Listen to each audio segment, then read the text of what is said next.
হুজুর বলতেছেন ক্বালা রাসূলুল্লাহ সাল্লাল্লাহু আলাইহি ওয়াসাল্লাম ইন্নামাল আমালু বিন্নিয়াত। বান্দা যত আমলি করো না কেন, যা যা করো না কেন, সব কিছুর মূল কেন্দ্র বিন্দু হলো নিয়ত। তোমার নিয়ত যদি সহি হয় তাহলে সমস্ত আমল নাজাতের জন্য টিকবে। এই নিয়ত যদি খালেস না হয় তাহলে তোমার আমল সহি হবে না। যত আমলই করো না কেন নিয়ত সহি হতে হবে। যদি নিয়ত সহি হয়, হুজুর আকরাম সাল্লাল্লাহু আলাইহি ওয়াসাল্লাম বলেছেন সমস্ত আমলের মূলই হলো নিয়তকে পরিশুদ্ধ করা। তাহলে আমরা কি বুঝলাম? আমরা যত আমলই করি না কেন, যে কাজই করি না কেন, সমস্ত কাজের শুরুতে আমার নিয়তকে ঠিক করতে হবে। আমি বাড়ি বানাবো, বাড়ি বানানোর আগে এটা কয়তলা করবো, কয়তলা ফাউন্ডেশন দেব, ইঞ্জিনিয়ারের সাথে কথা বলার আগে আমাকে ঠিক করতে হবে। ইঞ্জিনিয়ারের সাথে কথা বলা শেষ হওয়ার পরে ইঞ্জিনিয়ার যদি একটা আমাকে সাজেশন দিয়ে দেয়, আমাকে যদি সব কিছু হিসাব নিকাশ কমপ্লিট করে দেওয়ার পরে আমি যদি ইঞ্জিনিয়ারকে আবারও নতুন করে কোনো কিছু বলি, তাহলে ইঞ্জিনিয়ার সাহেব বলবে যা যা আপনি বলেছিলেন আপনার কাছ থেকে তা তা শুনি আমি আপনার বাড়ির ব্যাপারে আমি সাজেশন দিয়েছি। এখন যত কথাই বলেন না কেন কোনো লাভ হবে না, কোনো কাজ হবে না। কথা ঠিক কিনা বলে? যদি এটা আমরা এইভাবে বুঝি তাহলে জান্নাতের ব্যাপারে, জাহান্নামের ব্যাপারে আমি যে কোনো কাজই করি না কেন, সমস্ত কাজের শুরুতে আমাকে নিয়ত পরিশুদ্ধ করতে হবে, নিয়তকে ঠিক করতে হবে। যদি আমি নিয়তকে ঠিক রেখে যদি আমি অল্প আমলি করি, তাহলে আল্লাহ হাবিব সাল্লাল্লাহু আলাইহি ওয়াসাল্লাম বলতেছে তাহলে নাজাতের জন্য অল্প আমলি যথেষ্ট হয়ে যাবে।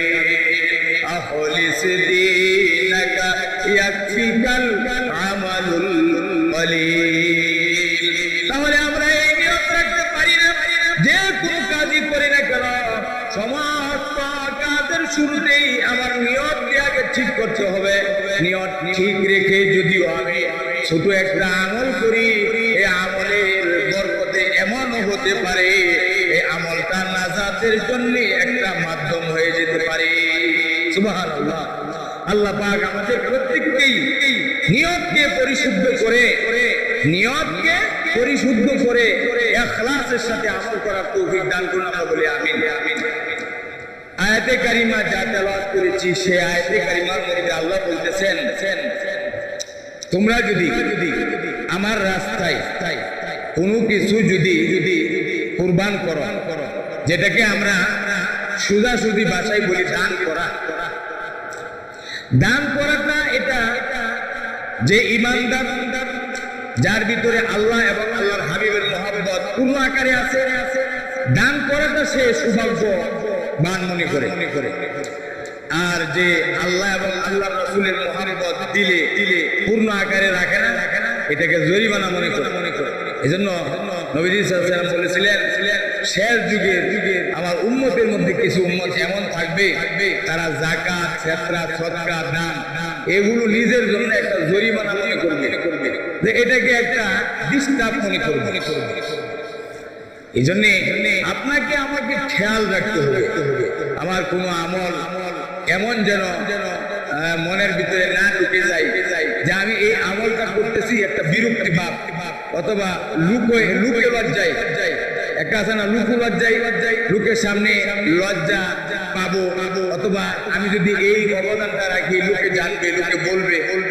এই যে কিছু নিয়ত থাকে আমাদের, এই নিয়তগুলোই হলো সমস্যা। যেমন দেখেন আমরা ধান চাষ করি, গম চাষ করি, এরকম বিভিন্ন ধরনের ফুলের বাগান, ফলের বাগান চাষ করা হয়। এখানে আগাছা যদি পোকা ধরলে মেডিসিন দিতে হয়।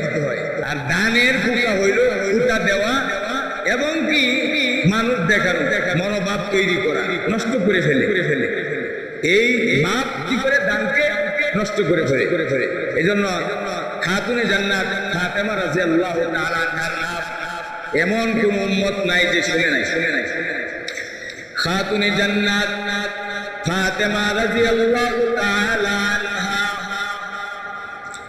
তিনি বসে আছেন, ভিক্ষুক এসে বলতে লাগলেন যে আমাকে আল্লাহর রাস্তায় একটা পুরাতন জামা দান করুন।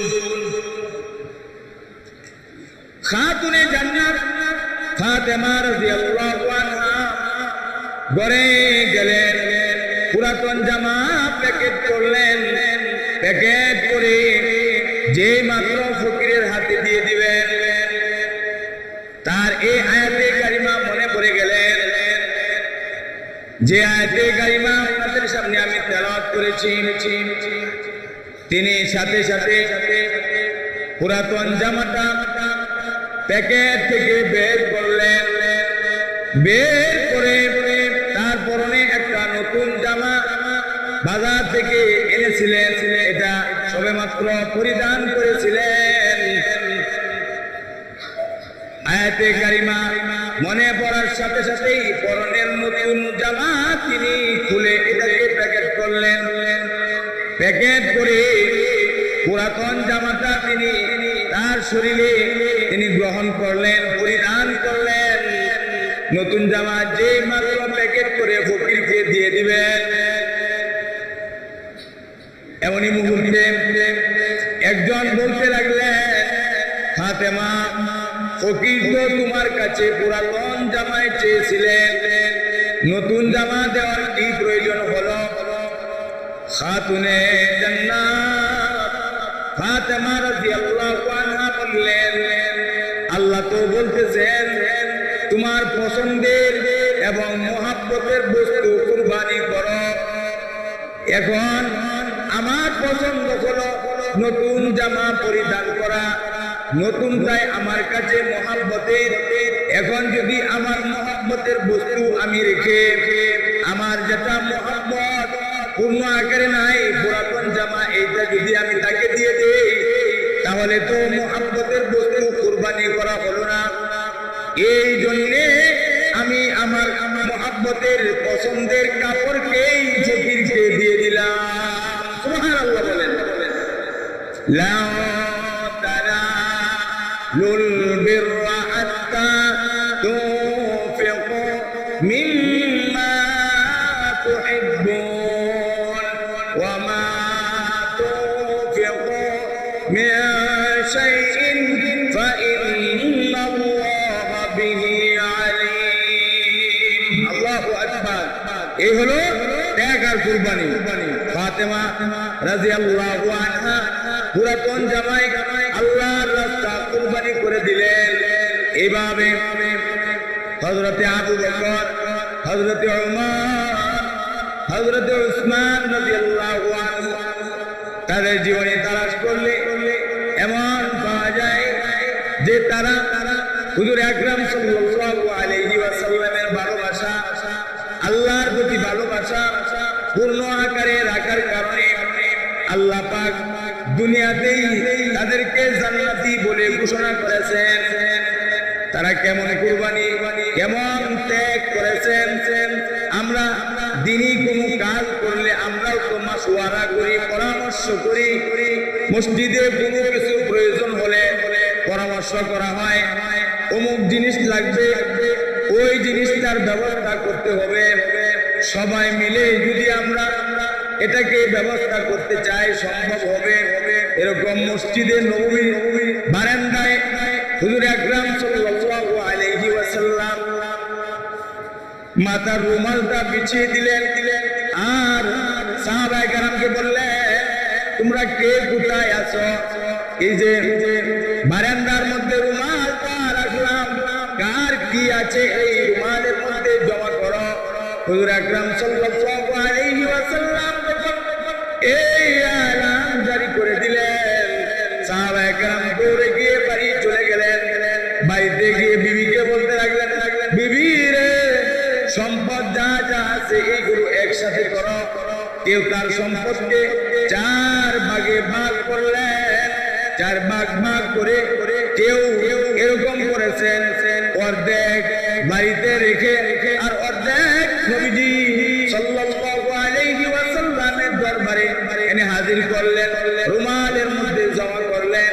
এরকম ভাবে আরো কিছু সাহাবী 3 ভাগ করলেন, 3 ভাগের 2 ভাগ বাড়িতে রেখে 1 ভাগ নবীজির দরবারে নিয়ে আসলেন।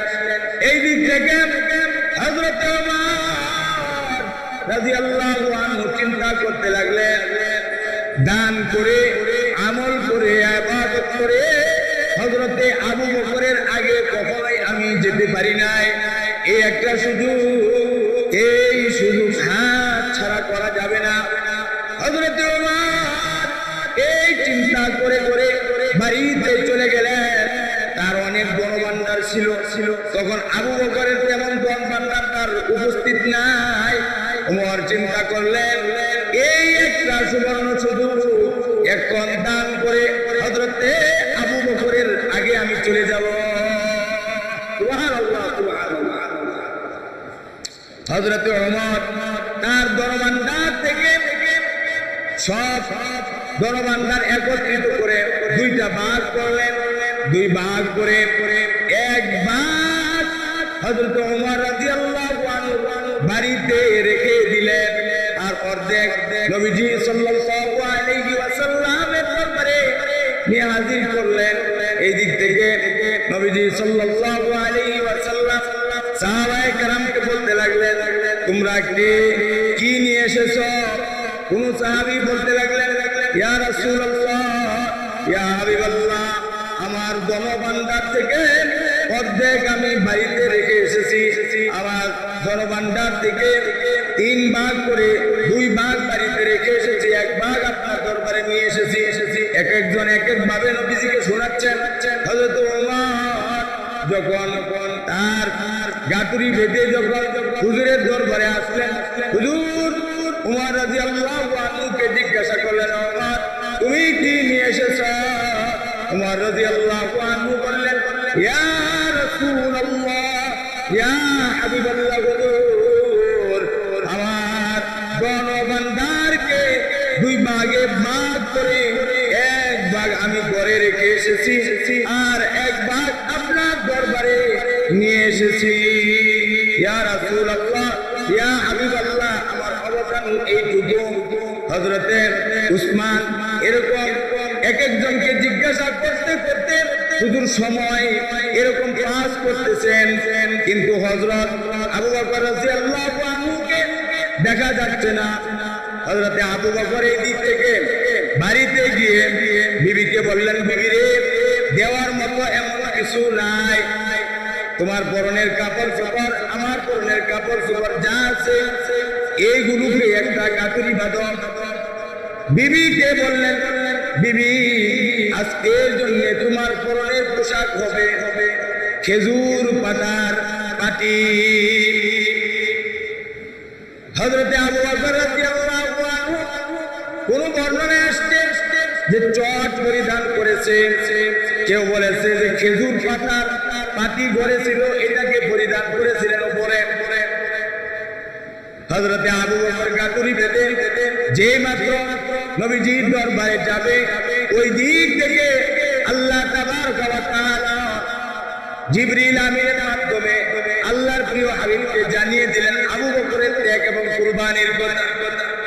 হযরতে আবু বকর এমন ত্যাগ করলেন, এমন কুরবানি করলেন, আল্লাহ তাবারক ওয়া তাআলা আসমানের যত ফেরেশতা আছে সমস্ত ফেরেশতাদেরকে ওয়ার্ডার করে দিলেন, এলান করে দিলেন, ও আমার ফেরেশতারা, আজকের জন্য তোমাদের পোশাক হবে খেজুর পাতার পাটি। সুবহানাল্লাহ, বলে সুবহানাল্লাহ। তাহলে হযরতে আবু বকর রাদিয়াল্লাহু আনহু স্ত্রী এবং হযরতে আবু বকরের ত্যাগ আর কুরবানি দেখে আল্লাহ পাক আসমানবাসী ফেরেশতাদেরকে তার পোশাক পরিধান করার জন্য এলান করে দিলেন। কেমন ত্যাগ আর কুরবানি! হুজুর আকরাম সাল্লাল্লাহু আলাইহি ওয়াসাল্লামের দরবারে আবু বকর যাওয়ার আগেই যখন জিবরিল আমিন এই কথা এই আলান শুনিয়ে দিলেন। হুজুর খালি ডানে তাকায় বামে তাকায়, আবু বকরকে দেখতে পায় না। আবু বকর তো এত বড় কাতিরি নিয়ে আসতে পারে নাই। হালকা কদমে ছোট ছোট কদমে যখন হুজুরের দরবারে যাবেন, দরবারে গিয়ে হুজুরকে সালাম নিবেদন করলেন। আসসালাতু ওয়াসসালামু আলাইকা ইয়া রাসূলুল্লাহ, আসসালাতু ওয়াসসালামু আলাইকা ইয়া হাবিবাল্লাহ। হুজুর আমার তো এই ছিল হুজুরত, হুজুর আকরাম সাল্লাল্লাহু আলাইহি ওয়াসাল্লামের দরবারে হাদিয়া নিয়ে আসলেন। হুজুর বললেন, তোমার বরের মধ্যে কি রেখে এসেছ? হযরতে আবু বকর তখন উচ্চ আওয়াজে ডাক দিয়া কয়, আমার বরের মধ্যে আল্লাহ এবং আল্লাহর রাসূলকে রেখে এসেছি। সুবহানাল্লাহ বলেন। আবু বকরের ঘরে কি রেখে এসেছে? আল্লাহ এবং আল্লাহর রাসূলের মুহাব্বত, আল্লাহ প্রিয় বান্দা হযরত আবু বকর রেখে এসেছে। অন্যান্য সাহাবীরা বলেছে কেউ 3 ভাগ, কেউ 4 ভাগের মধ্যে 2 ভাগ, কেউ 2 ভাগের মধ্যে 1 ভাগ, কিছু না কিছু ঘরে রেখে এসেছে। কিন্তু আবু বকর ঘরের মধ্যে কিছু রেখে আসে নাই। বলছে যে আল্লাহ এবং আল্লাহর রাসূলকে আমি আমার ঘরের মধ্যে রেখে এসেছি। এজন্য কবি বলেছেন, তো কো যাও মান কো যাও সুন্নতে আহমদ কো যাও বা মুহাম্মদ কি শাওয়াদ নিসবতে তোরা। আমি কোথায় আর আপনি কোথায়, আর রাসূলুল্লাহ সাল্লাল্লাহু আলাইহি ওয়াসাল্লামের সুন্নাত কোথায়? তাহলে দেখেন হুজুর আকরাম সাল্লাল্লাহু আলাইহি ওয়াসাল্লামের মুহাব্বত, ত্যাগ, কুরবানি তাদের দিলের মধ্যে এরকম পূর্ণ আকারে ছিল বিদায় হুজুরে কোনো কথা বললে সাথে সাথে তারা প্রস্তুত হয়ে যেতেন। কারণ মূল কেন্দ্রবিন্দু হলো আল্লাহ এবং আল্লাহর রাসূল। এখন আমাদের কি মূল কেন্দ্রবিন্দু আল্লাহ, আল্লাহর রাসূল ছাড়া অন্য কিছু আছে বলেন তো দেখি? অন্য যা যা আছে ওইগুলোর প্রতি মহব্বত যদি আমরা পূর্ণ আকারে দিই, তাহলে দুনিয়ায় আমরা ধ্বংস হয়ে যাব। এজন্য মূল মহব্বত আমাদের আল্লাহ এবং আল্লাহর রাসূলের